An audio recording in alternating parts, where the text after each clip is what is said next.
सभी साथियों को जय भीम। मैं अरविंद कुमार। साथियों, अभी इलेक्शन दिल्ली का जो खत्म हुआ है और इलेक्शन में जो रिजल्ट आए हैं, परिणामों को देखकर एक शक की सुई घूमने लगती है।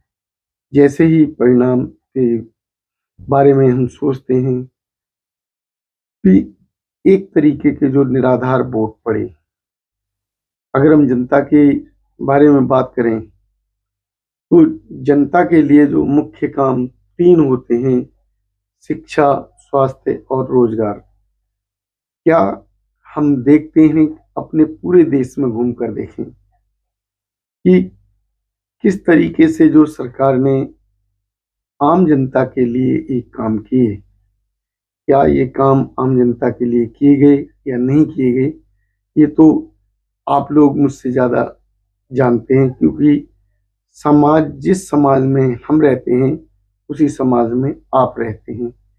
जो हम देखते हैं वही अपने आसपास आप भी देखते हैं। तो जो मेरा जो मानना है, कम से कम मेरे मानने के अधिक आपकी सोच उसमें काम करेगी। साथियों, अगर हम अपने आसपास के वातावरण को देखें तो हमें लगेगा कि जो शिक्षा, स्वास्थ्य और रोजगार के जो काम हैं वो कितने हुए हैं।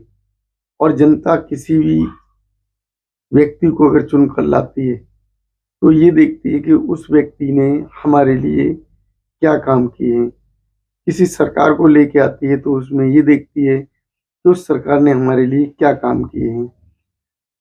इसी तरीके से अगर बात की जाए, अभी जो दिल्ली के अंदर जो इलेक्शन हुए हैं, इलेक्शन के परिणाम देखकर, तो परिणामों में जो अभी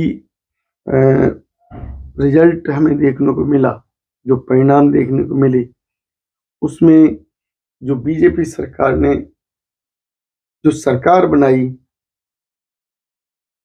या जो है जो अभी जीत कर आई, अभी सरकार नहीं बन पाई है, जो अभी जीत कर आई है, और जो 22 और 48 का जो आंकड़ा लेके आई है, तो ये जो आंकड़े की जो सुई है, जो डायरेक्शन जो चल रही है, वो कहीं ना कहीं शक की तरफ जाती है। क्योंकि जो अभी परिणाम हमें मिले वो परिणाम क्या बताते हैं?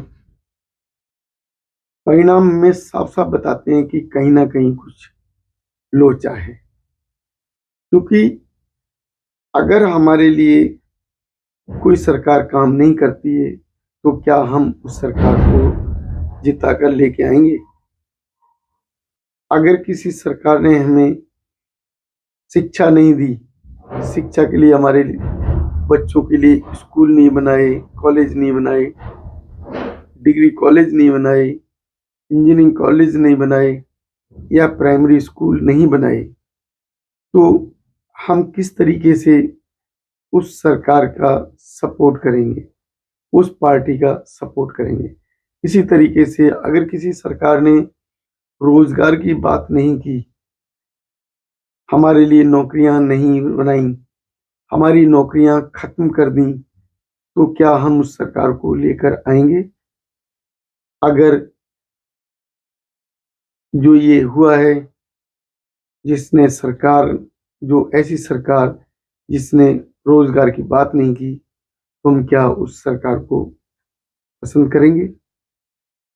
इसी तरीके से जिस सरकार ने स्वास्थ्य की बात नहीं की, कहीं कोई डिस्पेंसरियां नहीं खोली, कहीं हॉस्पिटल नहीं बनाए, कहीं स्वास्थ्य के लिए व्यवस्थाएं नहीं की, तो क्या हम ऐसी सरकार को पसंद करेंगे? अगर ऐसी सरकार को पसंद नहीं करेंगे तो फिर दिल्ली के परिणाम ऐसे क्यों? क्या दिल्ली की जनता मूर्ख है? क्या दिल्ली की जनता जानती नहीं? क्या दिल्ली की जनता को शिक्षा नहीं चाहिए? क्या दिल्ली की जनता को स्वास्थ्य नहीं चाहिए? क्या दिल्ली की जनता को रोजगार नहीं चाहिए?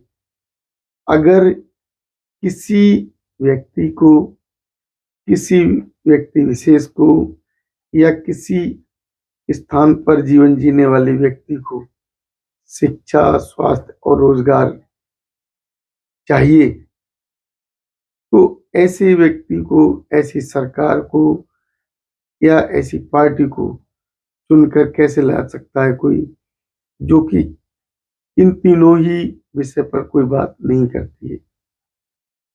अब हम देखते हैं कि जो बीजेपी सरकार है वो शिक्षा, स्वास्थ्य और रोजगार की बात नहीं करती है, तो फिर वो जीतकर आखिर कैसे आई? उसके जीत के आने का क्या कारण है? तो जो शक की सुई वो कहीं ना कहीं यहाँ आकर अटक जाती है। अब हम कहें कि इतने आंदोलन हुए और इतनी रैलियां निकली, इतना विरोध प्रदर्शन हुआ, अमित शाह जी के द्वारा जो कमेंट भी किए गए, बीजेपी के अन्य नेताओं के द्वारा भी जो बहुजनों का विरोध हुआ, उनका तिरस्कार किया गया, उनका अपमान किया गया, उसके बाद भी अगर कोई बहुजन बीजेपी को वोट करने जाता है तो उससे बड़ा मूर्ख नहीं है। लेकिन ये संभव नहीं है। कोई भी बहुजन समाज का व्यक्ति जिसको कोई पार्टी लाभ नहीं दे रही है, तो वो उस पार्टी को वोट कैसे कर सकता है?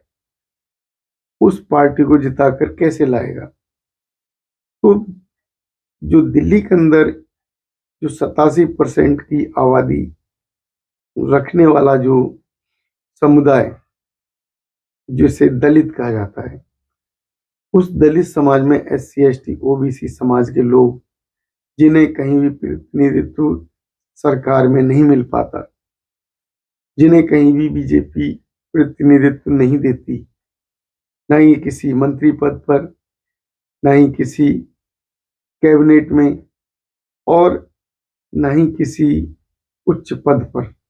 जिस पार्टी में हमें प्रतिनिधित्व नहीं मिल पा रहा, तो हम क्या उस पार्टी को सपोर्ट करेंगे? अगर ये जो सपोर्ट हो रहा है तो उसमें क्या चाल है, ये सोचने का विषय बनता है। दिल्ली के अंदर जो इलेक्शन हुए, इलेक्शन में बीजेपी के सपोर्टर कम, उसके विरोधी ज्यादा थे। उसके बावजूद जिस पार्टी को सपोर्ट नहीं मिल रहा हो, जिसके सपोर्टर कम हो, और वो पार्टी आज सत्ता में सरकार बनाने जा रही है, दिल्ली में सरकार बनाने जा रही है, तो ये कैसे संभव हो सकता है? कहीं ना कहीं इसमें झोल है। तो मेरी ये जो राय है, आप लोग कहाँ तक मुझसे सहमत हैं, हमारी वीडियो में अवश्य बताएं। हमारे चैनल को सब्सक्राइब करें, वीडियो लाइक शेयर करें, और हमारे इस चैनल पर अपनी राय अवश्य दें। धन्यवाद। नमो बुद्धाय। जय भीम।